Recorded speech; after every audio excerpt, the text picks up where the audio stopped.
I was just ready to go. Florida was the first place that I've lived for a long length of time outside of Maryland, and I watched Tampa grow from what it was to what it is now, and it's really beautiful to see, but I just no longer felt like I was part of the city anymore. I almost felt like I outgrew it. Which again, if you rocked with Tampa, that's no shade, it's just my truth.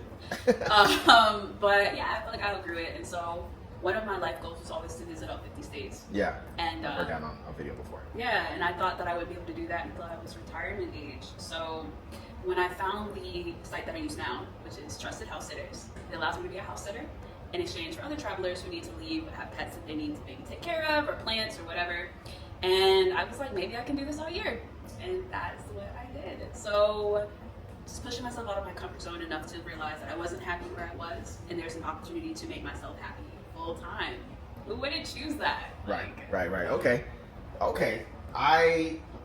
It's dope seeing, like, hearing a lot of that, like, pieced together from videos that you have on TikTok. Where did you say you went first after Florida? After Florida, I went back home to Maryland. And then Denver. And then Denver. And Denver was like, because I remember these videos. Like, I remember, like, some of the content of, like, Denver was just, I don't even really know what you were doing, but it looked like a good ass time. I was there, like. And it was just like, all right, I'm going to this bar, I'm at this thing. Like, was that where the travel hippie concept came from? The travel hippie concept was a very recent thing, like the last few months. I really didn't plan on doing anything with the content except just, hey, look, maybe I can make some money off this on TikTok. Yeah, okay. But Denver was a blast. I felt like I made it home. As soon as I got there, people were just rocking with me and I was rocking with them. And it's also very beautiful. If you've never been, literally everywhere you look is just mountains. Yeah. So gorgeous. I mean, you're talking non-winter? I was there January to March. So the entire winter. The last couple times I've been to Denver, it didn't snow in Denver proper. Yeah. Oh wow. It snowed while you were there? Lucky. It snowed multiple times. Oh, 2 times I've been to Denver, it snowed in the mountains, it snowed in Boulder, Denver proper, nothing. And so that was like the beginning of like the journey of like. That was the beginning of the journey. So towards the end of my time in Denver, I actually met a good friend of mine. His name is Yak. Long story short, we ended up hitting it off very well. Come to find out, he's like one of the big promoters in Denver. And so he actually holds the Juneteenth Festival in Denver. And invited me to come back in June. So I left Denver and continued my travels in the other places that I went to, and then I went back in June, and I got to be part of the staff for the Juneteenth Festival, which was crazy. It was crazy, and I was like, yo, I need to do this with my life. Festivals are so stressful, but they're very fun. Yeah. And I actually put my DJ friend, shout out to Scratch Cartel, if you like Afro beats, Scratch Cartel. I ended up helping them secure a contract with Live Nation to come and DJ for the Juneteenth Festival, so that was really awesome as well. So just a lot of opportunities that were popping up. We're about 60,000 people that came over that weekend.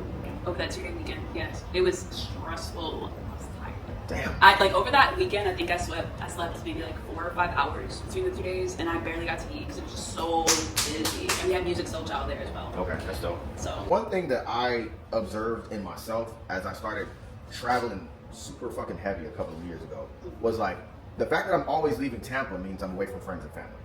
Right? Every time I leave, I'm away from friends and family. And then what you end up kind of, especially when you go from different places, you find pieces of those cities that you fall in love with. And when you come back to Tampa, it's not here. So eventually you kind of get this like floating in space kind of feeling where like the things you love ain't here, but the people you love are here. But you always get this feeling that you gotta go, and it creates this like effect of like loneliness. Like I can remember a couple times like last year where I was just like, yo, I don't want to be here. Yeah. But also when I'm gone, my community is here. Like everybody's back home, or like I would, I'd be on like Instagram and I'm like, damn, look at them, they have fun back home and shit. So the beauty of traveling and not just vacationing, because vacationing and traveling are two different things. Yeah. The beauty of traveling is if you allow yourself to be open to the experience, you'll meet people wherever you go. So you'll build community everywhere. So now I have beautiful friends in Germany, in Denver, in Albuquerque, everywhere, and it's great because I just can't. I love my peoples in Tampa, but I also love being happy more than any of that. So you just gotta think of you, and like if you're lonely, figure that shit out, or just FaceTime somebody. Like we have technology for a reason. I get it. Cause there was a lot of times. So talk to us about that. Like, what was? I mean, lonely and like I know I gotta take it back home is one thing, but lonely and like I'ma just keep on going is completely different. So how did you balance that? How did you manage that?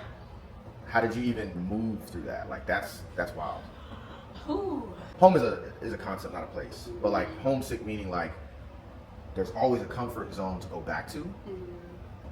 But where you were comfortable doesn't feel comfortable no more. So it's like, again, it's that floating in space feeling. Honestly though, I feel like a lot of life feels like that, even without the traveling part. Because a lot of people are going through everybody's going through their own journey. And so some people are at different places in their healing than others. Some people haven't started or never plan to. So while solo traveling, I also discovered a lot about myself and grew. And so I was also feeling lonely because some of the people I was reaching out to, I felt like they just knew an old version of me. Oof. So I couldn't even really take respite in that. Yeah. I think I used that word properly. So I just felt lonely times 1,000. And then like meeting new people, you have to go through that hurdle. And like, I tend to be a person that as soon as I meet you and if I like you, I'm just like, hey girl, like we've known each other our whole lives. But not everybody is like that, spiritual person. So I know that I'm always protected wherever I go. You know what I'm saying? I got my seed with me. And also I just have very good intuition. Like, okay. I'm not the right one to ask. I literally slept at a stranger's house one time, which is a completely different story for another day. Nah, dog. You gotta tell the story. I was like kind of wild. Like, you cannot. Another day is on that. By myself. Yeah, I'm not the best person to ask. But you were never scared. No. Okay. Yeah. I mean, that's kind of the most important part. So yeah, let's pivot a little bit from just the travel conversations to the content, right? Let's talk about the TikTok ban and what your opinions. Are you familiar with what's going on with the TikTok ban? Yes. What are we gonna all do? Go back I to feel like Instagram? it's not gonna happen though. Like I feel really good about it. Do y'all think it's gonna happen? Like TikTok's gonna be banned? I don't think it is. How does that impact you as a traveler who is now building? Obviously, you're live right now, so you're building a community. I feel like TikTok is the greatest platform for community. Yes. But how are you planning for that? Like, how are you anticipating that? What's your motion right now in terms of if it happens, will it happen? I would really hate to see TikTok go because it is very community based. It is a really great profit platform. It's really the whole reason why I got on social media because I'm just not a fan of the other platforms. Outside of YouTube. YouTube will always be YouTube. But I have started looking at taking my content and making it more of a business and actually taking it seriously. So essentially converting my followers to my email list, into YouTube, into other places, building a website, blah, blah, blah, blah. Yeah, you gotta do that like tomorrow. Like, that's why I'm like, oh, that's kind of like I didn't realize how many like content creators don't really have that because it is work for yourself and your brand and what you're doing right now. What's your ideal like community? What do you envision when you think of community? That's better way. My soul family, soul tribe. People who get me, I get them. We can be ourselves. We Doesn't can have to be communicate with each other. It doesn't have to be in like the same city, huh? No. And I think for me, what's very important is because no one's perfect and we don't all communicate in the same way. So if I or the other person leaves an interaction and we're feeling like, what did that mean? Or I might have taken something the wrong way or vice versa. We're able to come to each other later, discuss it, and move on. Rather than like, oh, that person might cut me off and then they do. Or like, we never talk about it and this is weird energy every time we hang out. Or just like anything that's weird and forced cannot be involved in community for me. Yeah. What is community? Essentially people that want to come together, that have like-minded goals and interests, and have things that they can ultimately talk about, right? Yeah. And so the issue is people nowadays are finding it hard to find their people for whatever reason that may be. Because of that, it's easier to keep to yourself and keep your energy to yourself because you don't have to worry about who you may encounter that may not be wishing you well or like doesn't actually care about you or has ulterior motives, whatever. Yeah. And it keeps us very much to ourselves. Yeah. So a lot of people are seeking that sense of community where like you can actually just be around people who care about you, who you know care about you, and you can be yourself. Yeah. I was around some older folks one time and then the phone rang and she picked up the phone and she was talking to whoever called. And I could hear the person say, hey, you know, the other day I saw you and you looked a little stressed out, so I wanted to call you to make sure you're okay. Damn, that's like crazy. Like, our older generation will see you out and about and be like, damn, you know what, man, she's a little stressed. I'm gonna call her and I'm gonna check on her. Like, our generation don't do that. Millennials don't do that. Gen Z probably do. It's because like everybody wants to kind of hide that because again, social media displays a level of perfectionism, but it's also the new wave of social media where like we're just raw and unfiltered about everything, like, which is kind of mentioned. Yeah. Is taking away from some of that perfection phase. Yeah. But everybody wants to seem like they're doing okay. But it also depends on the platform that you're on. Like Instagram's good for that, the TikTok, they'll just say TikTok, people come out. It's the worst day of my life where I slipped, I hit my head, my pocket caught the doorknob. Like, this all kinds of stuff. I love it. But I don't want to, I don't want to blame social media. I think the big thing which we learned during the pandemic is like we are an individualist country. I'm not gonna say society. As a country, we celebrate individualism over community. But I think now, like we're talking about, like a lot of people are starting to realize that like I can have a community without social media. I can have a community that's not in my hometown. I can have a community that's not in the city that I live in. Like TikTok, the one thing I'll say TikTok is missing is like a really good DM system. Cause like people communicate with me on the comments, and not to say that I want people all in my DMs and stuff like that, but like I understand if somebody's just like, oh, this is an old video from 2 months ago, I'm not gonna comment on it. Like I'm not gonna have a conversation with someone in comments. Like I think that would be okay and normal for someone to think that way. And so it just needs that way of like direct, hey, what's up, man? I'm just shooting shit with you, you know, sent you this reel, hit me back what you think, you know. That to me, that's the only thing, because if that's the only way I really communicate with people on Instagram. 90% of how I use Instagram is just communicating with people via DM, just casual conversations. I think I probably use my text messages like 10% of them. Like it's a very, very low number. But everyone needs something. So you'll just have to come to my event next month. Tell me about it. Yeah. So I recently had an event this past weekend with myself and my team. Shout out to y'all. We have now rebranded to Conversations in the Dark. Essentially, you come into the event space and we have 3 questions positioned, and you answer the questions anonymously. So one of the questions is like, what's something that you would like advice on? Another question is, what's something that has been on your mind but you haven't talked about for whatever reason? So you fill in these prompts anonymously, and then everybody else that comes, we eat, we drink, we smoke, we just chill, we catch a vibe, we build rapport with the other people that are there. And then after about an hour or so of that, we then go into the meat and potatoes of the event.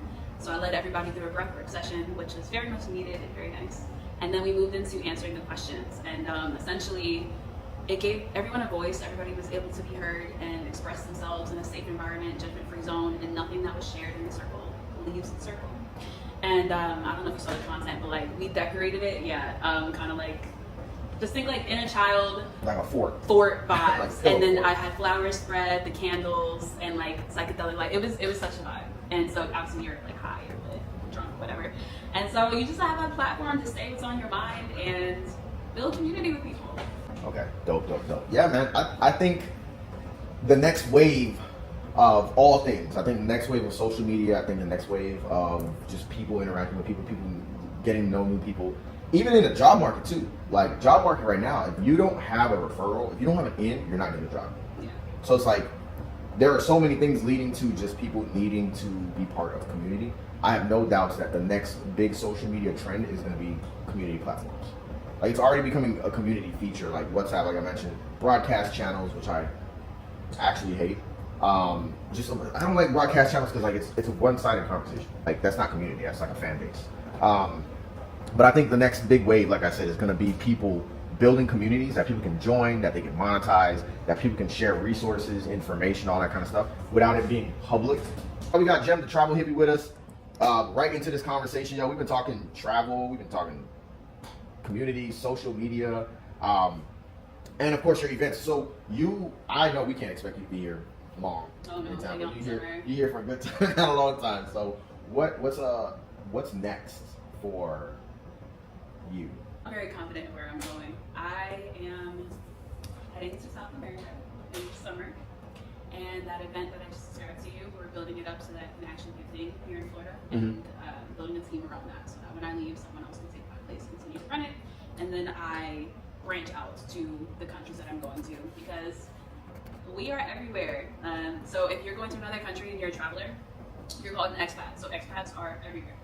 And they need even more like some form of mental health and community-based events, because oftentimes you're the only people that speak our language when we go somewhere, and just, it's nice to see a familiar face if you're in an unfamiliar territory. Yeah. So I will be taking that with me, continuing to build out my brand and just explore this thing called life. Thank you for tuning in. It's so nice having you here. Having you here. It's nice. Thank you, Alex, for this opportunity. No problem. And we're here, y'all. We are here at E2A Studios. Gotta plug them in, y'all. This little setup, this whole situation, the 3 cameras, the panning. Yo, I know like Restream gives me the opportunity to do this, but like all of this right now is, I don't know about y'all, but it's a lot of ideas clicking in my head right now in terms of just creating dope stuff. We're here at E2A Studios, and this is VividLife TV with Alex August, our guest, Jem, the Travel Hippie.